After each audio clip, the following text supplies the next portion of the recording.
So I think for us, it's how do we look at ourselves and sort of take our ego and put it in the closet and help our clients do the same? Because I think when they do that, then they can open themselves up to the world because anything then is possible. If it's not about you, if it's about the planet, if it's about the work, if it's about the community, if it's about society, if it's not about you, then I think your ego has to be pushed out of the way.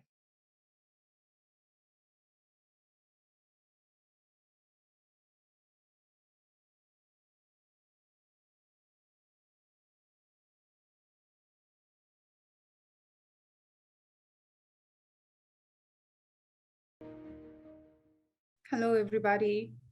Good evening to everybody who's joining from India and Asia. Good afternoon from the Middle East and Europe. And good morning who are joining us from the Americas side of the world.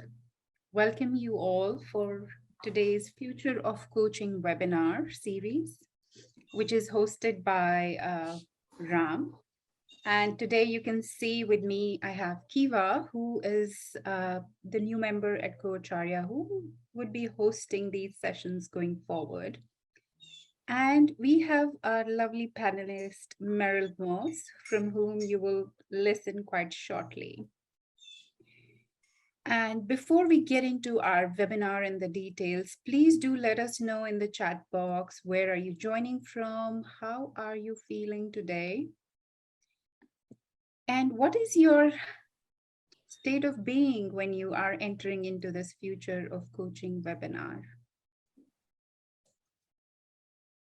We are always very happy to hear from all of you. Welcome.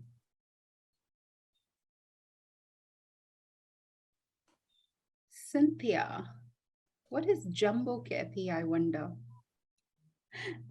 Hello, thank you, everybody. Okay, so without much ado, I think, Ram, I'll hand it over to you to describe what is it that's going to happen in today's conversation with Meryl. Yeah. For your education, Komal, Jambo is Swahili. And I think they are both greeting each other in Swahili. It just means hello.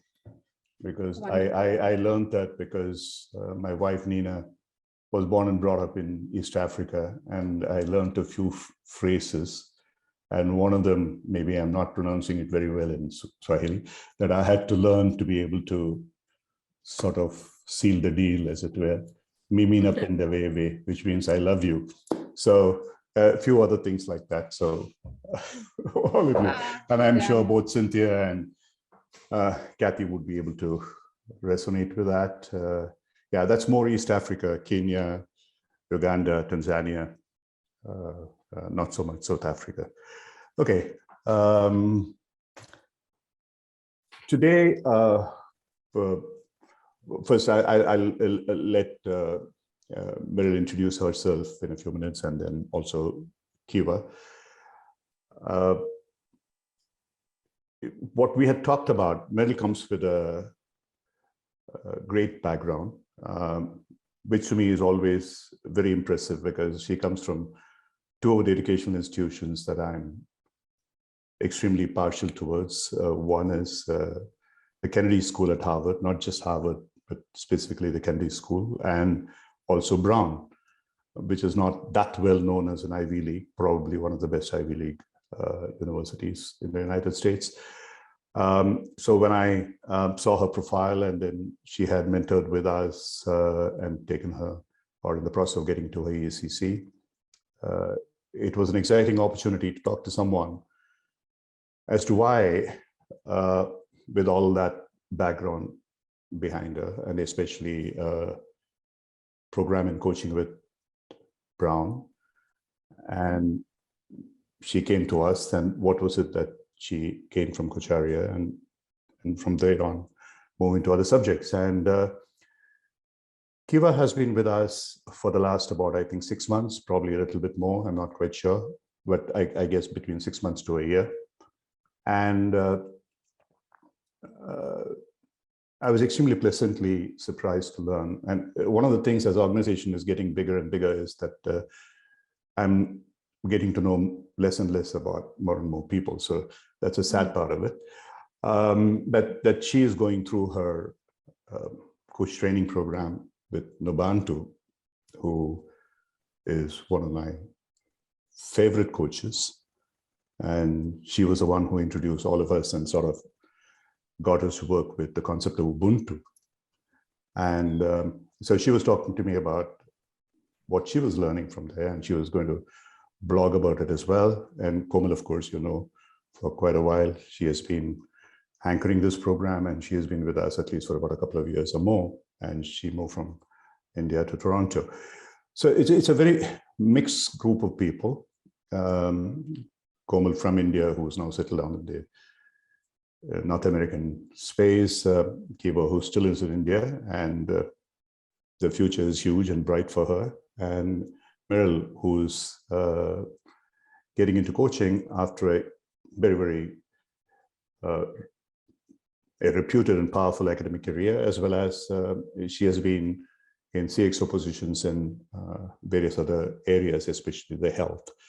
So we'll get into the nitty-gritties of what we want to discuss in a few minutes' time. And the general theme that we are going to talk about is in line with the theme that Kocharya has for the month, which I think between Magda, Komal, Kiva, they arrived at it as sustainability. So we'll try and explore a little bit about what it means to all of us.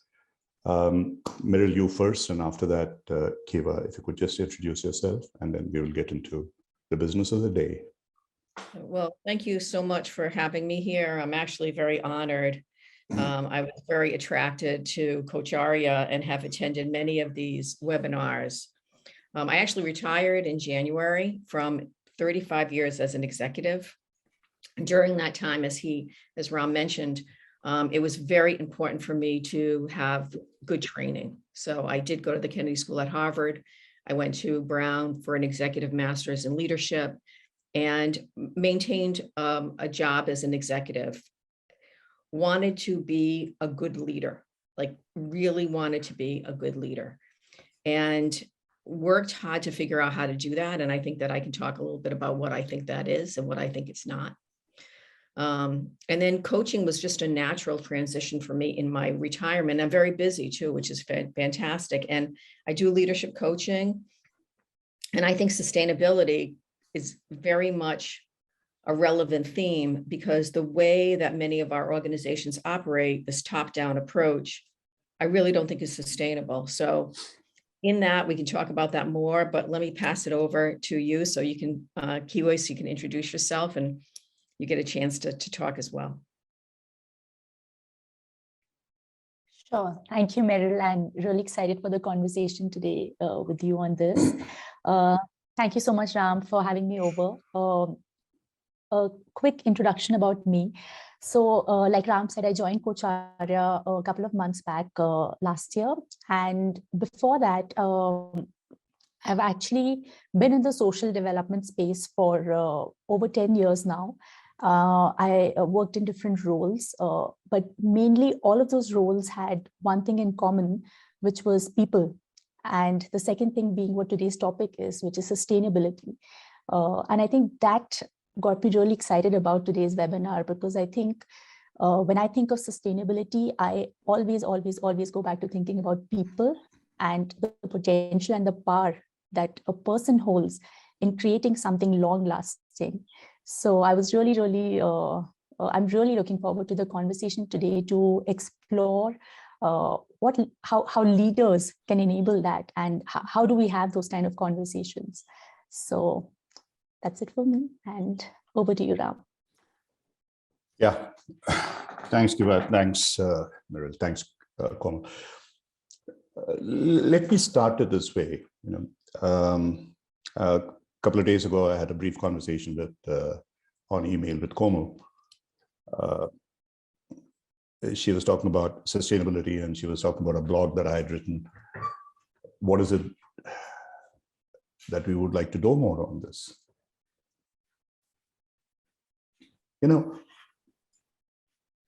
Traditionally, and I find this with a lot of organizations which are formed by coaches as well. It's all about what you can do, what someone else can do, what the organizations can do, what the industry should be doing, what the politicians should be doing. And it's never about what I can do or you can do. Because most of the things that we sort of attribute to the climate change has been about issues which perhaps are not really seemingly under our control. What can you do about petroleum industry, for example? What can you do about oil spills, for example? What can you do with guys like Trump or equivalent people or whatever, stuff like that? So when Komal and Kiwa said, look, we are having sustainability as a topic this month, what can we do? So I wrote out one which I've been feeling deeply for a long time, but that's only one part of the story, and I'll tell you the other part of the story now. So I talked about Otto Scharmer, Theory U, and how it really made me look in a different way from the absencing mode of closed mind, closed vision, closed heart, closed will, etc., to the open one. Mm-hmm. And why does that need to happen with every one of us in the transformation? That's all fine. And then the crux of that question is, how do we then influence other people from doing something similar to what we believe in? I don't know how many you have, but please, please, I beg of you, watch these two documentaries, which I think I sent to Kiwa and Komal a while ago. One is called Cowspiracy. That was actually made in 2014. And another one, probably last year, called Seaspiracy. Cowspiracy, C-O-W, spiracy as in conspiracy, Seaspiracy. I don't know what effect it'll have on each one of you. I have no idea. And I'll probably write a blog on it after this session. But my wife and I, when we watched that, we are seriously thinking, seriously thinking not in the sense of debating, that we would like to become vegans. Not for any moral kind of thing. I was born a vegetarian. I was born a Brahmin in India, and 70%, 80% of people in India are anyway vegetarians, so it's not a big deal. Then after several years, for about having been briefly eating meat, drinking, and so on for 40 years, 45 years, I completely gave up and again started eating meat, fish, drinking, and so on. And these two, I'm not going to go into detail about it. I just would like to explore what you guys in the panel think and what other people there out in that audience think. They raise these issues in a way to the level of our own consciousness. I'm deliberately saying raise, not reduce, because we are all in the habit of just passing the buck. Oh, it's not my problem. Industry is doing, politicians should do this. Here, simply put, the lesson is that if you stop eating meat, if you stop eating fish, and if you stop eating dairy products, we're not here talking about your health. We are talking about the survival of this planet. And this is scientific. Till today, no one, not one person has been able to say that the scientific facts presented in those two documentaries produced at the risk of the lives of the guys who produced it. Because believe you me, the industries that they were talking about, what they call animal agriculture and marine agriculture, they are run by mafias, they are run by murderers, and these guys were at the risk of their lives. And they have conclusively established, and this has not been challenged, because people could have easily, 2014, they could have easily gone to courts and said, we are defaming us and this, that, whatever. None of it was possible, but it was all hushed up because as much as possible, it was not propagated. That all these various organizations, globally famous, environmentally conscious agencies, green this, green that, eco this, eco that, they're all in cahoots with these people because basically these industries donate to them. They do not want to question. It's much easier, therefore, then to say, hey, petroleum, renewable energy, fossil fuels, all that kind of a stuff, which is important, I'm sure. But if you just go to even the websites, forget the documentary, they both take about an hour and a half to watch each. So conclusive that the calamity, disaster that is being pushed on us by the petroleum, fossil fuel, and all that kind of industries is a fraction of what this animal marine agriculture is doing to us. It is that clear. Okay. So for many of us, it's immediately, oh, you are taking the meat of my mouth, the babe's mouth, as it were. I don't care a damn. You can go and eat as much as you want. And especially if you eat fish, after watching this documentary, I've stopped eating fish because it's gory what is put on your table. So the farmers, fish farmers, as they were, they have a color chart based on which they take the pretty much dying fish, which are gray and horrible looking, and you can paint it to any color that you want. And that can be served on your table. Okay? And that's what we are eating, believe you me. I'm sorry for those who are yet to have your dinner. And if you're going to have fish, don't. And many of the other things apply as well. Okay? And I'm not doing it for drama here. I'm just telling you what it is. If sustainability at the end of the day simply means for all of us the same thing, forget about all these codes about economic, social, governance, and environmental, all that nonsense, which are there for the big five to make money. It's about our great grandchildren. Do they have a place to live and thrive? Even our own grandchildren, even my own grandchildren. The way things are going, it's probably not likely to happen. And there's very good evidence to show that if you today completely stop all fossil fuels, 100%, if that were possible, the world will still end because of animal agriculture and marine agriculture. Oceans will die, land will die, and human species will die first before any others. Cockroaches will live. So the only way that you will sustain yourself is to become a cockroach. It's a great alternative for all of us. Okay. So now my question really is this. I know coaches, organizations, we talk about climate change, but I've never seen them talk about this. And I've reached out to a few of them and say, why? I feel ashamed that I wasn't aware of this. Because moving to vegan and stuff like that, to me, it seemed, kind of pussyfooting attitude and stuff like that. But when these facts and these things were figuring, and I tried to dispute them as much as I could mentally because I went to other sources to connect with this. But there's enough amount of research done by many, many great academic institutions to support these things. And they are absolutely true.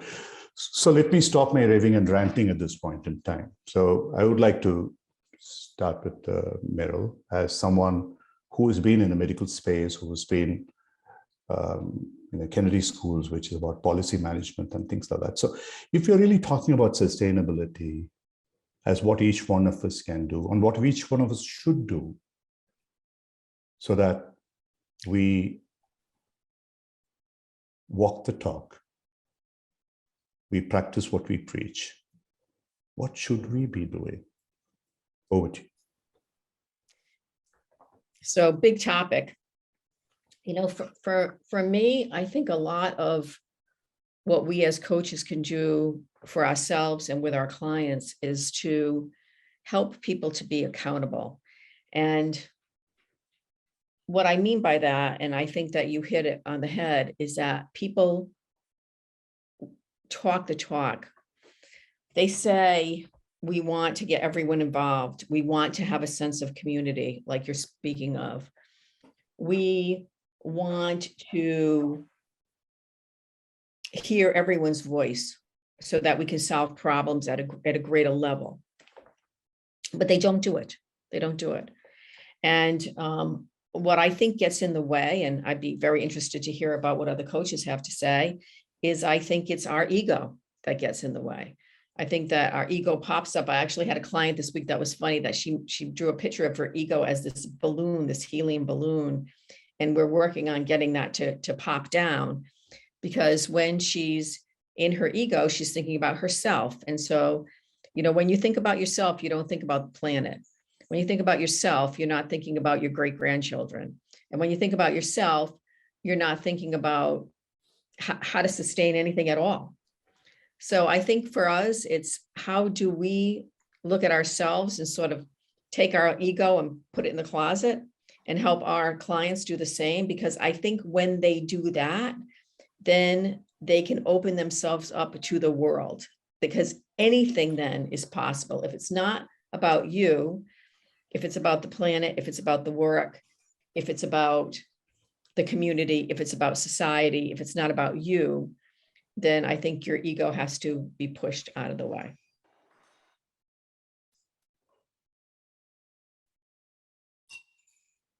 Kiva and Komal.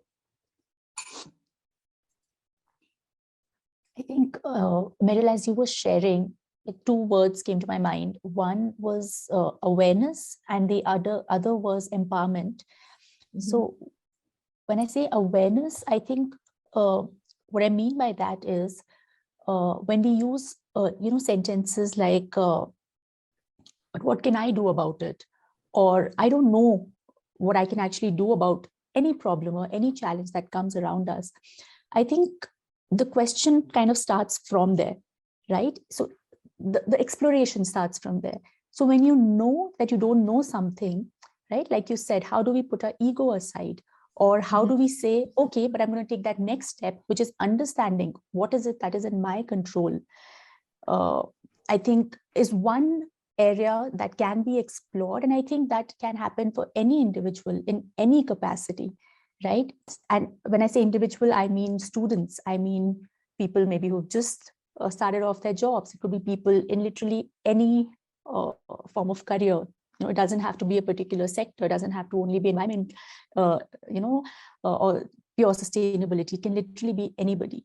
I think one example of that is a very simple one that I've seen shift a lot, at least in the area where I stay, is use of, cloth bags versus plastic, and I, can you hear me?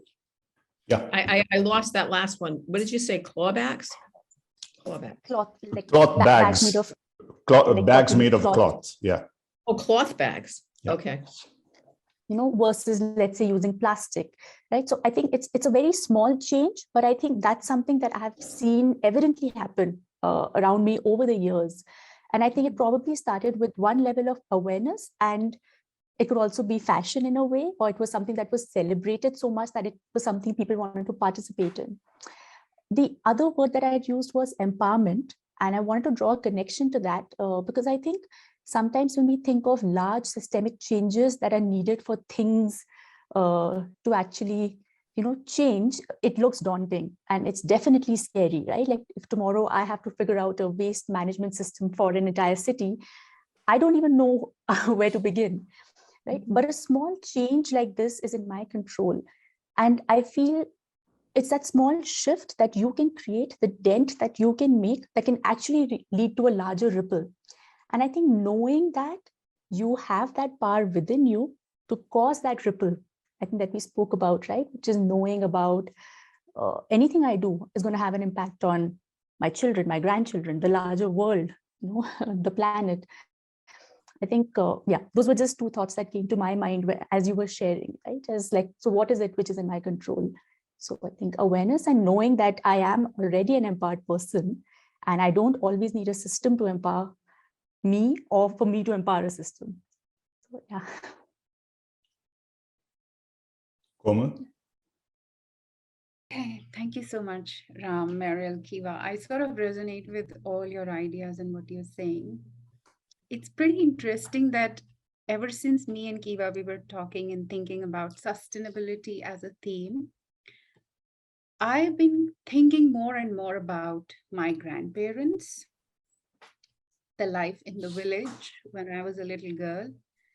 And somehow, whenever I think about my childhood, the life in the village, so my grandfather was a farmer, not educated, never gone to school. And when I think of him, I think his life was so sustainable. My childhood in my village was so sustainable. There wasn't much. I have seen him always wearing the same kind of attire. He never had more than 2 pairs of clothes with him ever.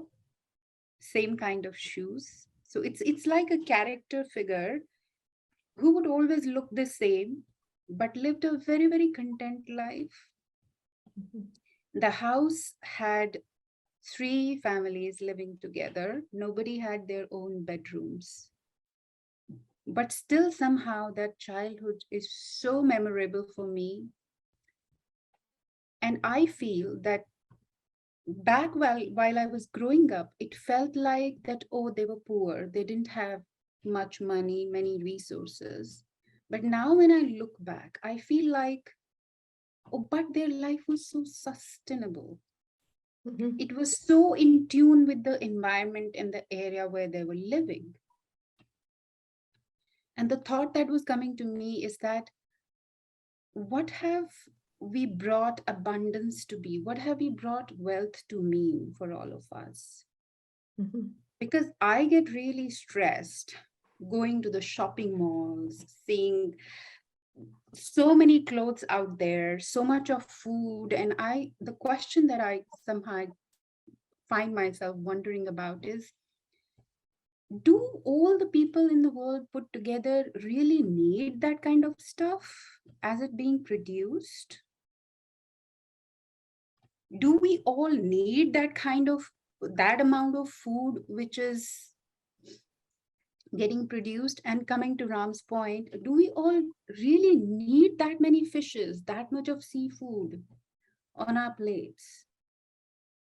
Is it really our need, or what is it really? And so for me, when I look back at sustainability, the question comes to is, what meanings are we associating with our way of being? What really abundance means for me? Because if I look back from where I am now, I feel like my grandparents' life was pretty abundant. I mean, they always had what they need.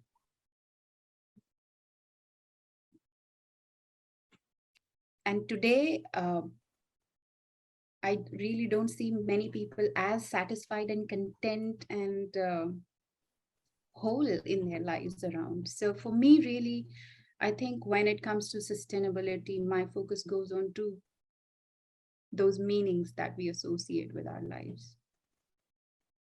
I think that's lovely, what you just said. I think it's lovely.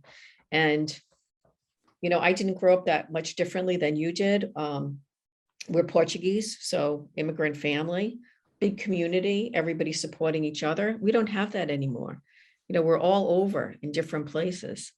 I think this idea of expertise and becoming so good and the ambition in one particular area and not being a part of a whole, especially in the United States right now. I mean, we are so divided, and that is not a lie. And that is not an exaggeration. It's not about community. It's about individual people. We've taken it to such an exaggerated level. And how do we as coaches create our own community and support our clients to create theirs as well. Ram, I'm sorry if I interrupted something you were going to say. Yeah, I totally agree with what you've added to what Komal has said, and earlier what Kiva had said too. And there are a lot of people on the chat, they have said something similar, supporting these. And I think Vinita or someone had talked about what's called the Sustainable Developmental Goals that UN had originally put out, and then there are other improvements on that. They are fantastic. But the whole problem is, you know, we have been brainwashed into thinking, like, for example, the first thing that Kiva came up with was, instead of using plastics, what they call single-use plastics, to cloth and stuff like that. Yeah, sure, it's terrible. I don't disagree. But if you see these two documentaries, there is absolute factual scientific evidence that is probably less than 10% of the real problem. The real problem is, as somebody put it, one woman was sarcastically saying, cow fart. The methane that is produced by the cows,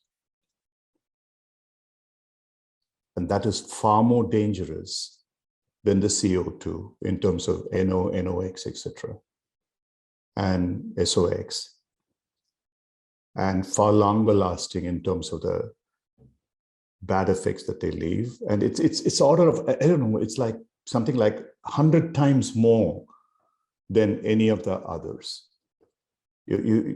Till I saw those pictures, and these pictures are there in graphical format, undisputed, because they are supported by specific things. So the problem is, at one level today, yeah, I'm not saying I don't have any investments in the oil industry or any of those related ones. I never worked in those industries, so I'm not an advocate for any of them. But the point is, it's very easy to pillarize them, and you know that they are the only ones responsible. But here are these others who are posing as do-gooders. You know, we provide you the milk, absolutely perfection, and all others, and the best meat, what's your beef kind of stuff, and fish, and so on and so forth.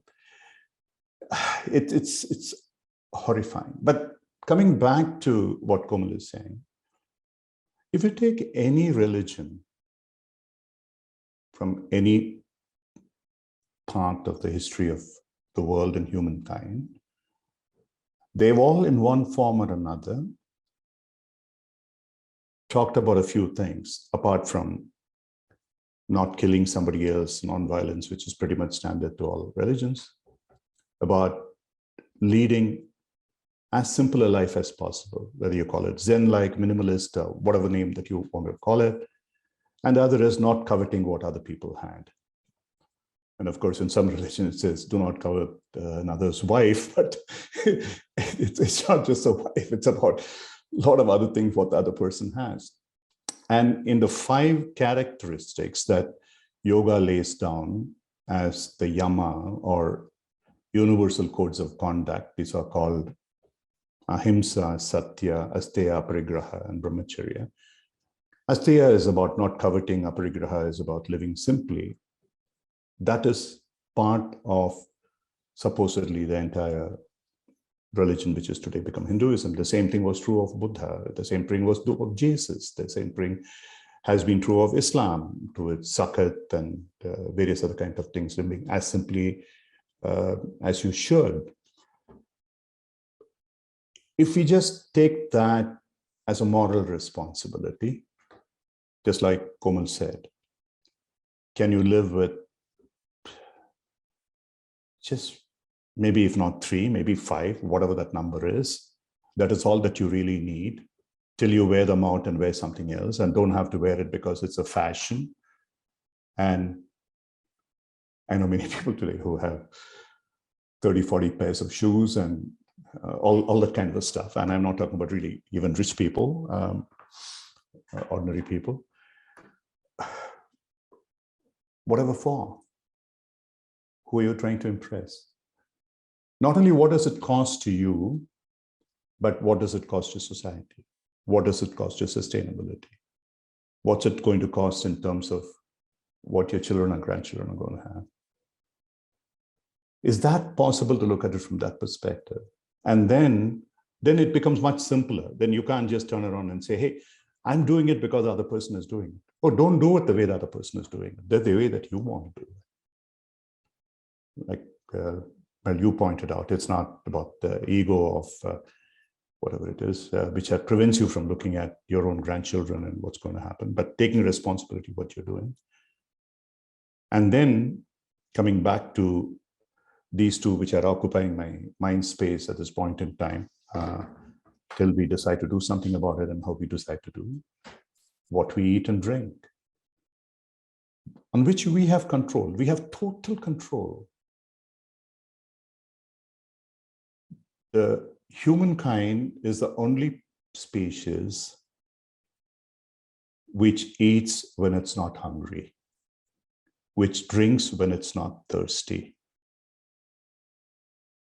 which has sex, recreative, not procreative. Everything that nature abhors. And in turn, I'm sure, as I said somewhere in my blog, the nature is going to demand its flesh, pound of flesh, yours and mine, no doubt about it. It's going to happen one way or another.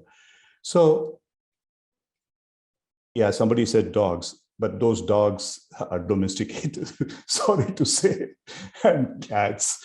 If you leave them in the wild, they would be perfectly happy. We have, just like we have created gods out of our image, we have domesticated dogs out of our image. So much as I love them, I think it's unfortunate. But if each of us can just take a few things that we can do for ourselves and say, hey, this is what I'll do in my life, in which I have control. What I eat, what I drink, what I consume, how I act, and then propagate that to other people to the extent that we can, you will soon see a change that is happening. And so going into the pulpit and saying, oh, you need to do this, as coaches, we need to do this. At the end of the day, we are first humans, and then we have coaches. I don't know anyone who's been born a coach, with a halo around their stupid head. And there are some people who claim to me, oh, I've been a coach for so long. Oh, you are a born coach. My God. I fall at your feet. You are the noble Buddha. I'm not one. I turned coach later than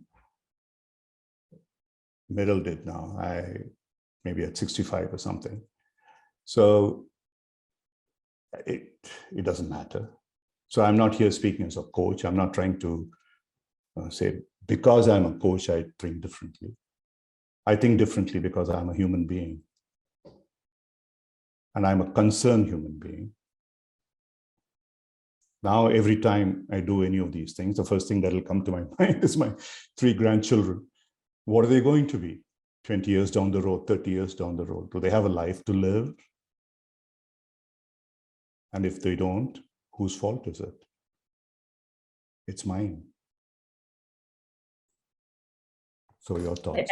I think we've got some great chats going on around here.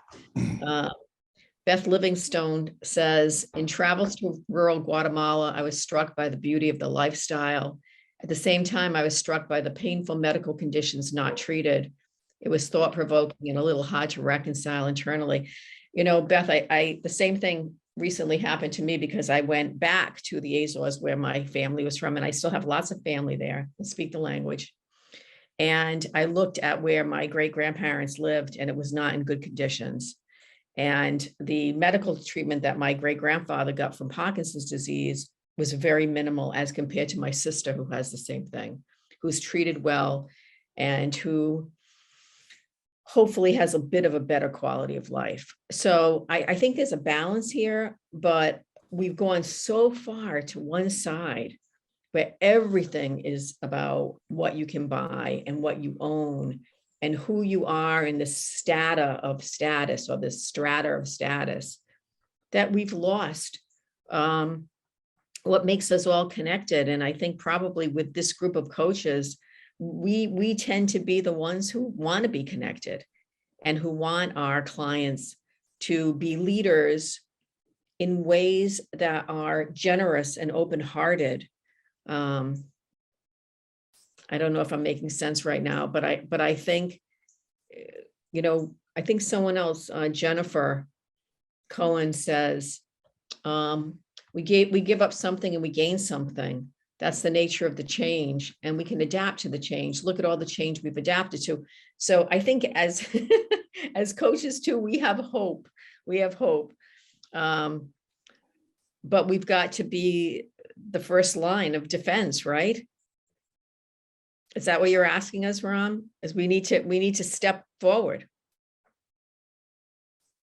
No, I would like you guys to talk about this more, because see, I mean, like what Jennifer says is, yes, there are certain things that we have sort of, sorry, something happened to my Zoom and I completely lost my screen. Okay, now, I remember 30, 40 years ago, there was a thing called Club of Rome. Kiwa wasn't brought in then, certainly. And I think, Meryl, you would probably remember that there was this prediction that there isn't enough food, and therefore, in the next 20 years or 30 years, the world would starve. That didn't happen, okay? Because there was the Green Revolution, the White Revolution, all kinds of stuff, changes in agriculture, and so on and so forth. So for many people, that's another tool in the kit. Oh, no, we will manage somehow. The question is, there is probably a threshold beyond which we may not be. That's number one. And secondly, there are a lot of things that needed to change even for that to shift, because till then, and if you really look at the population, in the 1800s, 1800 to 1900, I think it came from something insignificant to about 1 billion. And in the next 100 years, it became 2 billion plus. And in the last 100 years, between 1900 to 2000, it had gone from 2 to 7 billion. Today, we are more than 7 billion. Okay, so it's been exponential. But because of all this Club of Rome and other stuff, the population growth to some extent has come down. It's in fact less than what is called a reproducing limit of less than 2 or 2 point something, whatever, except in a few countries and a few spaces. So some things have happened. And of course, a lot that has been done on fossil fuels in terms of why we should reduce plastics, why renewable stuff should be more used and energy should be produced that way. All that is absolutely correct. But there are some areas where we believe that if we just address these, that's going to be enough. And that's what these two documentaries show. That is unlikely to be enough, because we do not seem to understand the magnitude of this problem. Eating animals is just being presented as a humane problem for many, or a moral or religious issue for some, not presented in a scientific way as to how much more food that we need to feed animals for that to become feed to humans. Because the conversion efficiency of producing animal meat is about 1/10 or less than that of plant. So you're using that much, 20 to 30 times more land in terms of doing that. And similarly in water, because of there's something called a by-kill. For each fish caught, they kill 5 other species which are caught in the nets, because that is how they fish. As a result, the entire ecosystem is getting disturbed. and all kinds of sea life. And we should remember this. I mean, if we have done even our kindergarten science seriously, life started with the marine system. There was no land. That is how the first creatures started, even the single cell being started in the waters. And that is how eventually we moved. So do we need to relook at those? So it's yes, at one level, human beings adapt to change. So as I said, finally, all of us will become cockroaches because that's what change means. So we should be fine with that. Something will happen. We will all start growing this and maybe something else and whatever else it is. And that is what we will have. So that's probably a change we can adapt to. But I'm not quite comfortable with that change.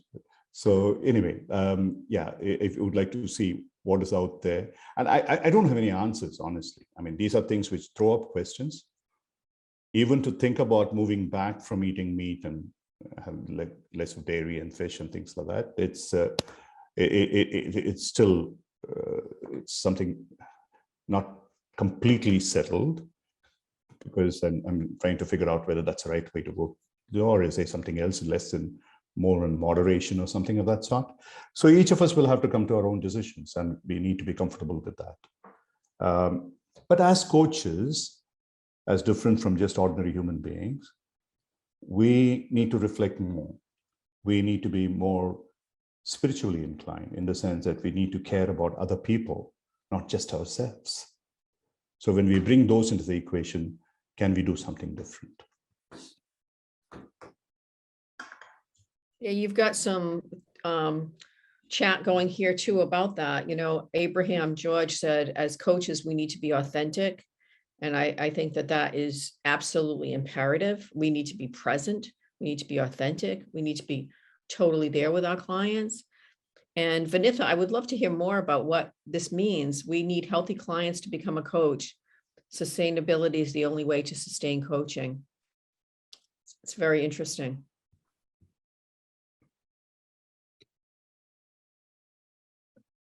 Jennifer said she loves it. Oh, go ahead. Sorry. Oh, go ahead. So, No, go.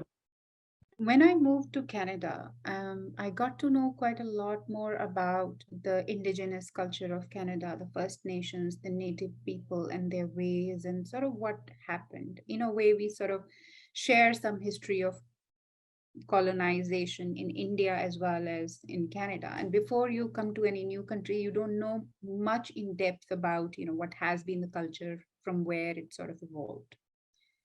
And one very interesting part in this about the native culture is that the elders were respected quite a lot because they were the knowledge keepers. They were treated as the knowledge keeper of the society. And because Canada, given the geography that it has, the weather conditions it has, primarily it wasn't a farming community. It was more like the hunting, gathering ways of life before the French, British, and Dutch came here. But their ways of even catching fish or doing anything else, whatever they used to do, were so aligned to the natural environment or habitat where they were. They had certain rules. They knew for how long they can sort of fish from one side and when they need to stop it and give it a rest and where to move. And so their entire lifestyle was sort of moving around, taking care of the nature as well, because they knew that if we wouldn't take care of this land or the sea, that is a part of our living, then it's a problem for our future generations. And I wonder what happens, like when we know that, yes, there have been people whose methods, whose knowledge was tested, tried, attuned in line with the organization, with the nature. What stops us from learning from them, learning from those ways and replicating them? I wonder why they do not become a part of the policies, strategies, rules, and laws. like one small thing I got to know in Canada, that you do need a license to fish. Nobody can just go and fish anywhere. But I don't know if that is sufficient. You're right, Komal. You and I would need a license to fish. Yes, but what Okay. about the corporates? The guys who are doing it, and if you see this movie, you will understand that. Another thing that you're saying is absolutely the old nation people in Canada, the native people in America and other places, they actually knelt and prayed before an animal, before they killed the animal, and said, I'm sorry, I have to kill you because I need to eat you for me to survive. So there was a tremendous amount of respect. It may seem strange that they had, but they were considered pagan. They were considered uncivilized because they worshipped animals. We, of course, are geniuses, brilliant. We worship mammon. That's much better. So that's absolutely great. So yeah, there are many things that can possibly change as well. So question is really, let's talk about, like, I'm seriously thinking, yeah, I do realize that it is not absolutely essential to be vegan. If supposing the entire environment around me is based on moderation, and the farming is done or whatever that is done in a way that is in line with what's available there, and it's authentic. It's not the way that is the commercial kind of stuff, exploitation of nature, etc. And I'm sure it is, but unfortunately things have gone far beyond, so things need to be corrected, and live minimalistically. So if each of us, what do we think that we need to do? Like you started it with minimalism. So if you were to practice minimalism, what would you do? Use your car less, or would you eat meat less, or would you do something else differently? That's where it hurts, right? What's so interesting is that I'm going to have a grandchild for the first time. So this is number one grandchild. And the industry is so powerful. So what are my husband and I looking at? Car seats. We're looking at strollers. We're looking at furniture for the nursery for my daughter and her husband. We're looking at what else? Swings. And what else is, and bassinets. So all of these things are our focus. You know, what does the child need? And I'm sitting here thinking, oh my God, have I been wrong? I've been doing all the wrong things these past couple of months, looking at all the wrong things. And what I really can do for my new grandson would be to help the planet survive rather than make sure he has the perfect, most expensive bassinet that plays a certain type of music. It's really incredible what's happened to our values. So thank you for helping me have a good, new, different perspective today. Yeah, that's how I think everything starts. And also people like Kiva, for instance, who's an expert on social media. Today, you have certain fantastic advantages. News doesn't take that much time to reach. You can take a subject and you can reach literally millions, if not billions, very, very quickly. So can we present these things, truths, in a way that people can accept them? If you go and tell someone, a guy in, I guess, and whatever, a name that just comes to me, one of the biggest meat producing areas in the United States, and tell him, okay, no, don't eat meat or whatever, he's going to take the gun and shoot you.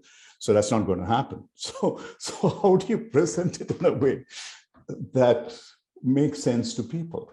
Because many of them, in that documentary, there are people who very seriously are talking about what they believe to be sustainable animal agriculture and so on, which then turns out to be not sustainable.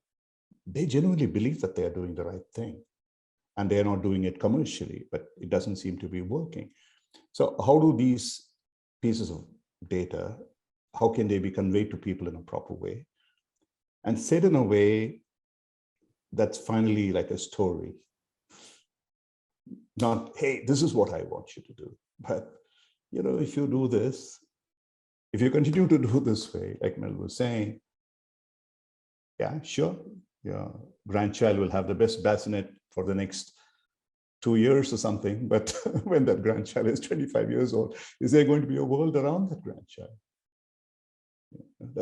That's what is frightening. That's what is really frightening. So being the youngest in the group, what do you think here? I think, Ram, I agree. Stories is one thing that you said, and I think the other would be conversations.